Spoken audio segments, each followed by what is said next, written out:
Bonjour, belle gang. Aujourd'hui, on va aborder un sujet délicat. L'intervention de la DPJ auprès des familles immigrantes. Bon, déjà, l'immigration en soi, c'est un gros choc culturel. On se le cachera pas. Arriver dans un nouveau pays, devoir s'adapter à une langue, à un mode de vie, à des valeurs parfois très différentes. Ça peut être déstabilisant pour certains parents. Ce qui était tout à fait normal dans leur pays d'origine, comme une éducation plus stricte ou une grande autonomie laissée aux enfants, peut être ici au Québec perçu autrement. Parfois même comme un risque pour la sécurité de l'enfant. Ajoutez à ça la peur des institutions, le manque d'informations sur les lois québécoises et à ça, il faut mettre aussi la méfiance naturelle envers un système qui peut sembler intrusif. Et on obtient un terrain propice aux incompréhensions, n'est-ce pas? Aujourd'hui, on va essayer de démystifier tout ça. Quels sont les défis réels des familles? Pourquoi la DPJ intervient-elle? Et surtout, comment on peut mieux accompagner les parents pour éviter certains malentendus, hein? Pour pas que ça se transforme en drame. Hein? OK, on part. La réalité, c'est que l'immigration vient souvent avec son lot de stress, d'incertitude et de rupture. Pour certains parents, l'éducation des enfants repose sur des valeurs profondément ancrées qui, dans leur pays d'origine, sont synonymes de respect et de discipline, mais qu'ici, au Québec, peuvent être perçus comme du contrôle excessif ou même de la maltraitance. Lorsqu'un signalement est fait à la DPJ, ces familles se retrouvent face à un système qu'elles ne comprennent pas toujours. Ou face à des intervenants souvent bien intentionnés, des fois pas pantoute, mais parfois mal outillés en matière d'interculturalité. Ils doivent évaluer une situation sans toujours saisir le contexte familial et les nuances culturelles. Ça crée des tensions, ça crée de la méfiance et parfois un sentiment d'injustice. Pourtant, la mission de la DPJ n'est pas seulement de briser les familles, mais de s'assurer que les enfants grandissent dans un environnement sécuritaire et bienveillant. Alors, comment éviter que ces interventions ne deviennent un choc frontal entre deux visions de l'éducation? La clé réside dans la communication, l'accompagnement et une meilleure compréhension des réalités culturelles. Il faut trouver des façons de soutenir ces parents-là avant que la situation dégénère, en leur expliquant les attentes du Québec en matière de protection de la jeunesse. Ça serait bien que ça soit fait avant que la personne immigre, tout en respectant leur parcours et leurs valeurs, bien sûr. Parce que, au fond, la question, c'est pas de savoir quelle culture a raison, mais bien comment on peut coexister en protégeant les enfants sans pour autant dénaturer l'identité familiale de cette famille-là. L'immigration et l'adoption au Québec, ça partage aussi des enjeux très communs, notamment en ce qui concerne l'intégration et l'adaptation à une nouvelle culture.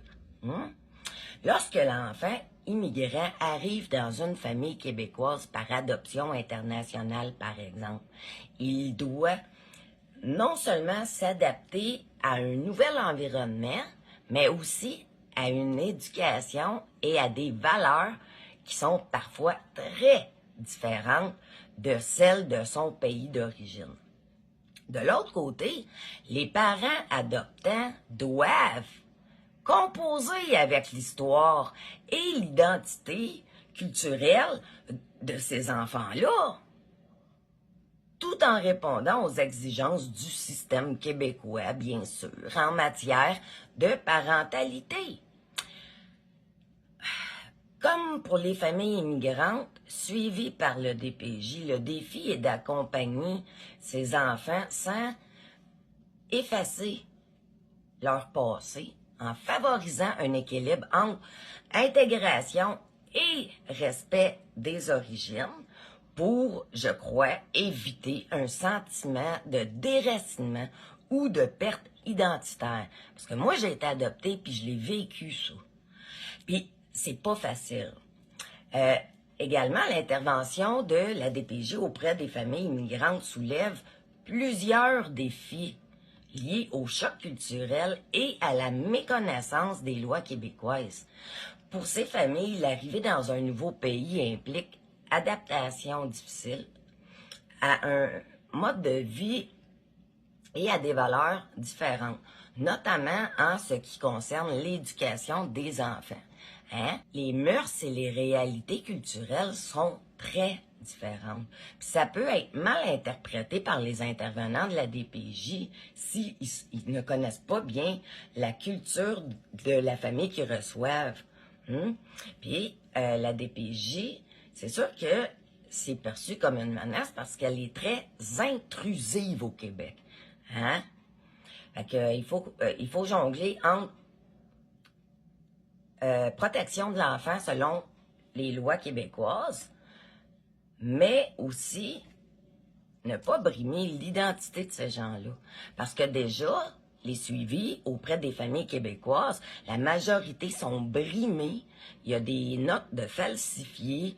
Il y a des gimmicks avec les juges, les avocats, ça n'a pas de sens. Fait que, imaginez une famille immigrant au Québec qui n'a pas été informée de ces lois-là. C'est sûr, la DPJ va rentrer, va fouiller, va vous intruser, vous n'allez pas comprendre ce qui se passe.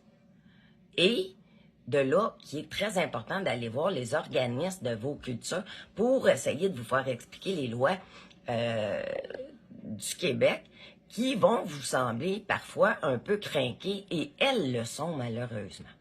Mais bienvenue au pays et faites attention à l'éducation de vos enfants parce qu'ici, c'est très, très sévère. Trop sévère, parce qu'on n'a plus le droit d'éduquer nos enfants comme bon nous le semble. Non, non, non, non, non. Parce que tout devient à risque de. Imaginez devoir respecter la diversité culturelle en plus. En somme, l'enjeu entre la DPJ et l'immigration repose sur un équilibre très délicat entre la protection des enfants et le respect des réalités culturelles de ces familles. Si des efforts sont faits pour éviter les incompréhensions et les interventions injustifiées, il reste encore beaucoup de chemin à parcourir pour bâtir un système réellement inclusif et adapté à la diversité. La clé réside sans doute dans l'éducation, la médiation et probablement la sensibilisation, mais aussi dans une remise en question constante de nos propres biais et perceptions. Finalement, comment peut-on concilier les valeurs d'une société d'accueil avec celles des cultures qui rejoignent sans imposer ni écraser, mais en créant un véritable espace de dialogue et de compréhension mutuelle? À la DPJ, il n'existe pas à proprement parler des programmes spécifiques uniquement dédiés aux immigrants. Mais des services et des adaptations sont mis en place pour répondre aux besoins particuliers des enfants et des familles issues de l'immigration. Bref, dites-moi ce que vous en pensez, mais personnellement, Je crois que nous sommes encore loin, très très loin d'une pratique bienveillante à tous les égards. Sur ce, je vous remercie d'avoir été là et surtout n'oubliez pas de vous abonner pour soutenir ce que je fais, hein, pour me soutenir. Bonne journée, belle gang.